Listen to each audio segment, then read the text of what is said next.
البدع والأهواء، أهل البدع العقائدية وأهل البدع السياسية. نقول بيننا وبينكم السلف، بيننا وبينكم الكتب، كان فيقول البدع بيننا وبينكم. بسم الله الرحمن الرحيم. الحمد لله الذي أرسل رسوله بالهدى ودين الحق ليظهره على الدين كله وكفى بالله شهيدا. أشهد أن لا إله إلا الله وحده لا شريك له إقرارا به وتوحيدا، وأشهد أن محمدا عبده ورسوله صلى الله عليه وعلى آله وسلم تسليما مزيدا لا نبي بعده. Ikhwani fid din, a'azzani wa a'azzakumullah, barakallahu fikum. Kita lanjutkan bacaan terhadap kitab Syarah Silsilah Rasail yang disyarah oleh Asy-Syaikh Al-'Allamah Shalih Al-Fauzan asbahullah. Sekarang kita masih berada pada artikel yang berjudulkan Sittatu Mawadhi' min as-Sirah, 6 pelajaran penting seputar sirah an-nabawiyah. Terakhir kita masih berada pada al-mawdi' rabi', tempat yang keempat, yaitu kisah Abu Talib. Kisah Abu Talib, Abdul Manaf, paman Rasulullah sallallahu alaihi wa ala alihi wasallam.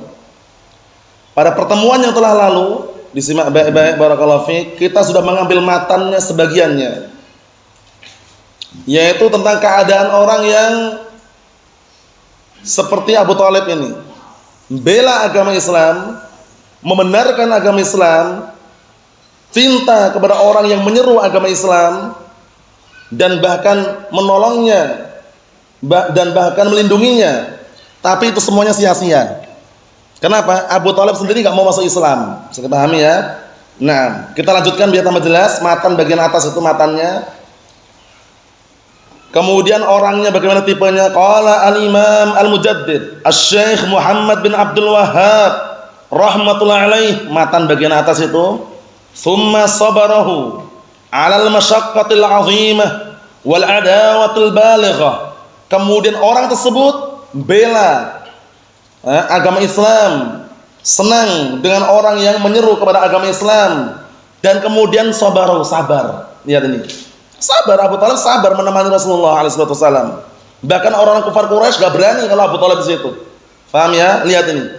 Tsumma sabarahu 'alal masyaqqal 'azimah. Kemudian dia bersabar di atas keberatan yang sangat agung dan besar, dan sabar di atas adawatul balighah, permusuhan yang sangat memuncak. Lihat itu. Orang-orang kufar Quraisy gak senang dengan perbuatan Abu Talib itu. Kenapa kau membela gitu loh? Kenapa membela Rasulullah yang mendakwakan agama Islam? Orang-orang kufar Quraisy mereka benci, nggak suka. Nah, lihat, lakin akan tapi lamma lam yadkhul fi wa lam yatabarra' min dinih al-awwal lam yasir muslima. Di garis itu jawabannya. Kemarin itu baru fi'lu syart, jawab syarat, sekarang jawabannya. Barang siapa yang menolong agama Islam, menolong orang yang menyeru agama Islam, membela, melindungi, kemudian sabar di atas perkara yang berat yang sangat besar, sabar di atas permusuhan yang sangat memuncak. Tapi kalau dia nggak masuk Islam, dia nggak mau berlepas diri dari agama yang terdahulu, lam yasir muslimah, tidak bisa menjadi muslim. Lihat ini, Abu Talib, lihat perjuangan luar biasa kan. Ketika Rasulullah usia 12 tahun saja, itu sudah beliau ajak kemana-mana. Maksudnya Abu Talib melindungi Rasulullah SAW, dagang ke Syam diajak juga. Faham ya? Kemudian ketika berdakwah, mendakwakan tauhid, mendakwakan kalimat la ilaha illallah, dibela, didukung, dikasih barakallahu fiik perlindungan. Tapi itu semuanya apa kata beliau? Kata Syekh Muhammad bin Abdul Wahhab, lakin lamma lam yadkhul fi, akan tetapi tatkala orang tersebut tidak masuk ke dalam agama Islam, walam yatabarra' min dinil awal, dan tidak berlepas diri dari agamanya yang terdahulu, lam yasir muslimah, maka dia tidak bisa menjadi muslim. Lihat ini, Abu Talib. Nah, alasannya apa kemarin Abu Talib nggak mau masuk Islam? Alasannya takut celaan katanya. Takut celaan, takut makian kaumnya katanya. Paham ya? Pantunnya kemarin kita baca kemarin pantunnya. Nah, walaqad alimtu bi anna dina Muhammadin min khairi adyanil bariyati dina. Laulal malamatu wa hadar masabbatin la ra'aitani samhan bidzaka mubina. Coba bayangkan, ngakui. Sungguh aku yakin agama Muhammad itu sebaik-baik agama untuk manusia. Iya, mengakui. Kalau seandainya bukan karena celaan dan makian yang aku khawatirkan terhadap kaumku, niscaya engkau akan melihat aku menerima agama tersebut dengan lapang dada. Lihat ini. Ternyata apa takutnya? Takutnya karena cacian, takut makian, takut nanti kaumnya ini, orang-orang kufar Quraisy yang bela Abu Thalib itu pada pergi, pada ninggalkan dia, itu yang dikhawatirkan Abu Thalib. Allahul musta'an. Tapi ingat, lam yasir muslima, tidak bisa menjadikan orang itu muslim kalau cuma bela saja. Jadi kita seorang ahlus sunnah, sunni salafi, membela Al-Quran wa sunnah, qawlan wa amalan wa i'tiqadan, ucapan, amalan, dan keyakinan. Jangan cuma benarkan saja, ente itu yang benar ya akhi, antum masya Allah alal haq, alal kitab sunnah. Tapi tapinya ini dikondisikan, berusaha, paham ya, berupaya untuk meninggalkan apa? Nah, barakallahu fiik, lembah-lembah kegelapan dahulu, tinggalkan semuanya. Kebid'ahan terdahulu tinggalkan, hizbiyah terdahulu tinggalkan, asabiyah terdahulu tinggalkan, menuju as-sunnah. Bukan bela saja, bela, melindungi dan masuk di dalam as-sunnah tersebut. Udkhulu fi silmi kafah, ya kan? Masuklah ke dalam apa? Nah, barakallahu fiik, agama keselamatan seluruhnya, totalitas. Paham ya? Seperti itu. Kita lihat di sini biar tambah jelas. Ma'annahu ya'tadir min dzalik. Lihat ini. Bersamaan dia minta udzur, minta maaf. Nah, bi anna fihi masabbah li abihi Abdul Muthalib. Minta maaf, minta udzur bahwasanya di dalamnya itu ada cacian dan makian untuk bapaknya Abdul Muthalib, Abu Thalib ibn Abdul Muthalib. Jadi Abu Thalib itu takut kalau masuk Islam nanti bapaknya dicela-cela, dicaci maki, dihina, direndahkan. Itu takutnya Abu Thalib di situ. Tapi keliru atau tidak itu? Keliru. Enggak boleh. Ketika kita membela al-haq, membela Al-Qur'an sunnah, membela tauhid, kemudian takut dicela, takut dicaci maki, takut dihina, takut diusir, takut dikucilkan, enggak benar.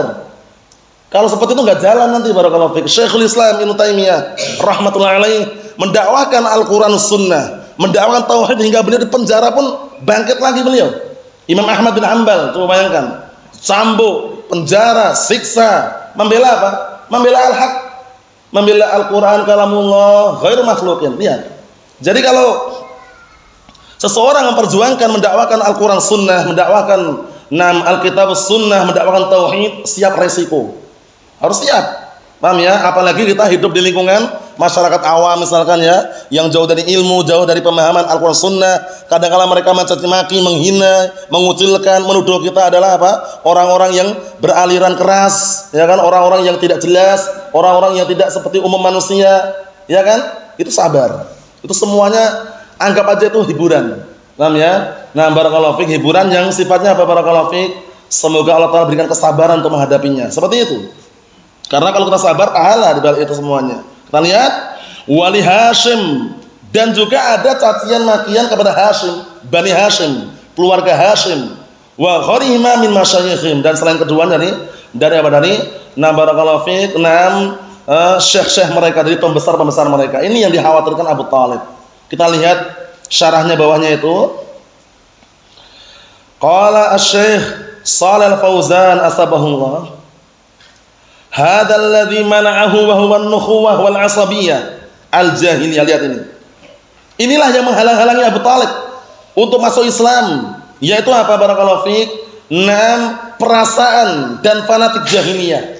Mainnya perasaan, fanatik jahiliyah, membela mbah-mbahnya, membela nenek moyangnya yang di atas kebatilan, takut kalau dicaci maki, takut kalau dihina. Dan apa? Barakallahu fiik, dan juga faktor yang lain apa seperti itu, hadzal ladzi manahu wan nukhuwah wal asabiyyah al jahiliyah, yaitu fanatik jahiliyah dan juga perasaan, mainnya perasaan. Wah, enggak enak, segan, sungkan, enggak enak. Itu setiap orang pasti punya, tapi letakkan pada tempatnya. Bukan setiap segala sesuatu kemudian mainnya perasaan, wah enggak enak ini. Kalau kita bantah ini enggak enak. Kalau kita jelaskan kesyirikannya enggak enak. Sungkan kita, segan kita sama masyarakat. Paham ya? Letakkan perasaan pada tempatnya. Kita lihat mana'athu minad dukhul fil Islam wa ma ta'al kufri. Lihat ini. Asabiyah jahiliyah tadi itu, fanatik jahiliyah itu yang menghalang-halangi Abu Thalib masuk ke dalam agama Islam dan mati di atas apa? Kekufuran. Detik-detik terakhir, coba bayangkan, Rasulullah alaihi salatu wasallam mencurahkan usaha kerasnya, datang mentalkin, kurang apa lagi sudah? Datang mentalkin, mengatakan ya am qul la ilaha illallah. Coba bayangkan, pamannya jelas-jelas di atas kekufuran, tapi didatangi. Rasulullah masih berharap semoga dia mau ditalkin. Sampai mengatakan ya am qul la ilaha illallah kalimatan uhajju laka biha indallah. Wahai pamanku, ucapkan kalimat la ilaha illallah, suatu kalimat aku jadikan hujah nanti di hadapan Allah Ta'ala. Tapi nerima atau tidak? Tidak nerima. Dibisik-bisiki oknum, dua oknum orang jahat, bisik-bisiki di tengah-tengah Rasulullah mentalkin, ada dua orang yang mengatakan atarghabu an millati Abdul Muthalib. Apa kamu benci dengan agamanya Abdul Muthalib? Akhirnya apa? Fa'aba ayyakum la ilaha illallah fama ta'ala millati Abdul Muthalib. Akhirnya pamannya enggak mau mengucapkan kalimat la ilaha illallah dan mati di atas agamanya Abdul Muthalib. Siapa dua orang tersebut? Abdullah bin Abi Umayyah, Abu Jahal. Dua orang ini bisik-bisiki, bayangkan. Allahul musta'an. Naam. Syahidnya barakallahu fiik. Ternyata faktor yang bikin Abu Thalib gak mau masuk Islam, takut dicaci maki, takut dihina, takut keluarganya dihina. Lah ini, hati-hati. Kalau sudah masuk dalam perasaan yang model seperti ini, tinggalkan. Nah, barakallahu fiik. Antum ketika mengenal as-sunnah, mengamalkan Al-Qur'an sunnah, takut dicaci maki, takut dikucilkan, takut nanti keluarganya dihina, jangan. Yang menilai Allah Subhanahu wa taala. Hinaan manusia, anggap aja itu semuanya barakallahu fiik, cobaan dan ujian. Paham ya? Yang akhirnya sebagai hiburan pahala yang menanti. Seperti itu. Kalau kita bersabar di atas ujian tersebut. Naam. Kita lihat sini. Ma'amalahu minal mawaqifil 'azimah bin nusratil haq wa difa' anhu. Lihat ini. Bersamaan Abu Thalib memiliki kedudukan yang agung di dalam menolong al-haq dan membelanya. Membela Abu Thalib, bela, nolong, melindungi Rasulullah, mendakwakan tauhid, melindungi Nabi Muhammad SAW, mendakwakan al-haq. Tapi wa ma'a dzalik lamma lam yattabi'ir rasul lam tanfa'hu hadhil umur. Di garis itu, bersamaan dengan itu tatkala dia tidak mengikuti Rasul, syahidnya ini membela mati-matian, tapi kalau enggak ngikutin habaan mansura. Antum bela as-sunnah, bela al-haq, bela Al-Qur'an sunnah, inilah yang benar, antum yang benar ya akhi, ente itu yang di atas al-haq. Tapi kalau dia nggak ngikutin al-haq, nggak bermanfaat. Allah musta'an. Seberat apapun, sepahit apapun, ucapkan al-haq walaupun pahit rasanya. Qulil haqqa walau kana murran. Ucapkan al-haq walaupun pahit rasanya. Selama suara itu masih muncul, suara masih ada, suarakan al-haq itu. Sampai antum nanti misalkan tidak bersuara lagi dan disolatkan meninggal dunia, sudah selesai tugasnya. Paham ya? Seperti itu. Nah, kita lihat sini. Apa kata beliau? Bersamaan dengan itu tatkala dia tidak mengikuti Rasul, bela Rasulullah, bela agama Allah, menolong, melindungi, tapi tatkala enggak mengikuti Rasul alaihi wasallam, lam tanfa'hu fi hadhil umur. Tidak bermanfaat perkara-perkara tadi, pembelaannya enggak bermanfaat, kemudian dukungannya enggak bermanfaat, perlindungan yang dia curahkan juga enggak bermanfaat, illa masaha anhu khuffifa anhu min adzabin nar. Lihat ini. Kecuali dalil yang telah sahih bahwasanya Abu Thalib diperingan nih, ya, diperingan adabnya. Tapi khusus ini ya, diperingan adabnya khusus Abu Thalib saja, khusus Abu Thalib saja diperingan adabnya. Diperingan adabnya. Jadi kalau ada pertanyaan, katanya orang-orang kafir nggak dapat syafaat, tapi pamannya kenapa dapat syafaat? Jawabannya bagaimana, Abdurrahman? Khusus syafaat apa namanya?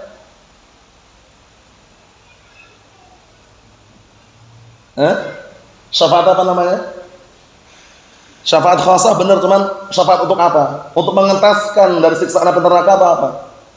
Naam, litakhfif. Ahsan. Perhatian ya. Jadi lafadznya ini ayatnya. Fama tanfa'uhum syafa'atus syafi'in. Tidak bermanfaat syafaatnya orang-orang kafir. Tapi pamannya Rasulullah Abu Thalib kafir, dapat syafaat. Kita katakan syafaat di situ para ulama telah menjelaskan asy-syafa'atu litakhfif. Iya, kondisikan ini ya. Syafaat untuk memperingan adab, bukan mengentaskan dari adab. Jadi pahami? Jadi dapat syafaat bukan terentas dari adab loh ya, hanya diperingan. Itu pun ngeri. Ngeri, nanti kita lihat hadisnya nanti. Paham ya? Nah, barakallahu fiik. Jadi mendapatkan syafaat litakhfif, jangan sampai gagal paham. Kalau syafaatnya mengentaskan enggak ada manfaat sama sekali. Orang kafir walaupun teriak-teriak pun enggak diterima. Jadi pahami ya? Naam. Haitsu asbaha fi dahdah min nar, yaitu menjadilah Abu Thalib berada di atas bara api yang menyala-nyala. Bisababi syafa'atun Nabi sallallahu alaihi wasallam lah, dengan sebab syafaatnya Nabi sallallahu alaihi wasallam. Lihat, dapat syafaat. Bukan untuk mengentaskan dari adab, tapi apa tadi? Memperingan niat, bukan mengentaskan ya. Kalau mengentaskan tetap enggak dapat. Fama tanfa'uhum syafa'atus syafi'in. Nah, kita lihat hadisnya, wa fi riwayah fi akhmasi qadamai jamratan min narin yaghni minhuma dimaghu. Ngeri. Di bawah telapak kedua kakinya jamratan, ada dua bara api. Dua bara api yang menyala-nyala, yaghni minhuma dimaghu, dengan sebab keduanya mendidih otaknya. Ngeri atau tidak? Itu yang paling ringan benar. Itu yang paling ringan. Adat yang paling ringan. Nam barakallahu fiik, berdiri di atas apa? Barakallahu kedua bara api atau berdiri di atas bara api hingga otaknya mendidih. Hingga otaknya apa? Hingga otaknya mendidih. Nah, seperti itu. Allahul musta'an. Naam. Kita lihat sini, ma yara anna hadan minan nar asyad minhu adzaba. Padahal beliau tidak melihat ada seorang pun yang diazab dengan azab yang lebih dahsyat darinya. Jadi mengira itu yang paling dahsyat padahal. Tapi apa? Wa innahu la ahwanuhum adzaba. Padahal itu adalah azab untuk penduduk neraka yang paling ringannya. Beliau menyangka itu yang paling ngeri. Paham belum? Kalau kita bayangkan ngeri kan? Padahal itu yang paling ringannya. Yang paling ringannya, yang paling terendahnya berdiri di atas bara api hingga otaknya mendidih. Waliyadzubillah. Itu paling ringannya, bayangkan. Dan Rasulullah menduga itu yang paling dahsyat, padahal itu paling ringan. Allahumma sallim. Nah, lam yanfa'hu dzalik fi ikhrajihi minan nar. Tidak bermanfaat sama sekali.